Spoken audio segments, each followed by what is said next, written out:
So the first step to change is not thinking positively. You got to become conscious of those unconscious thoughts when you decide to make a different choice and it doesn't feel familiar.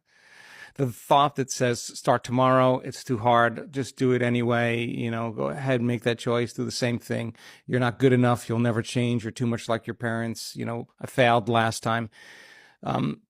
You have to be able to become so conscious of those unconscious thoughts that you would never go unconscious to that thought ever again, and that's change. You'd have to catch yourself, how you speak and how you act. If you want to be happy and you're blaming and you're complaining and you're feeling sorry for yourself and you're judging everyone, those behaviors are not going to make you happy. They're actually going to make you unhappy. So you got to become so conscious of those unconscious habituations that you wouldn't go unconscious and behave that way. And then, of course, you got to look at those emotions that are pretty much chemical residue from the past, and decide, does this lack, does this suffering, does this pain belong in my future? And that process of becoming so conscious that we don't go unconscious is the process of change. And how many times do we have to forget until we stop forgetting and start remembering? That's the moment of change.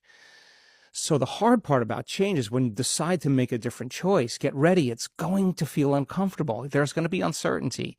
You're not going to be able to predict the next moment. It's going to feel unfamiliar. So if the body has been conditioned to be the mind, then the servant is the master. So the body starts sending information back to the brain to think a certain thought so that you make the same choice, that you do the same thing. Feeling of suffering, oh, that feels so much better than the uncertainty of the unknown.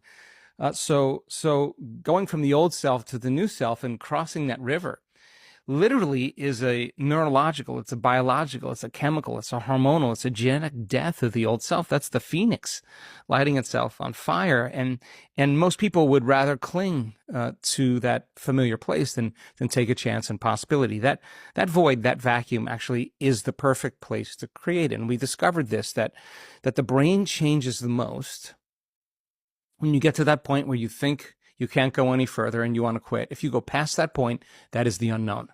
Now, the unknown has always been wired in our biology, that the uncertainty of the unknown is always a scary place. Is that a tiger in the bushes, or is that just a shadow?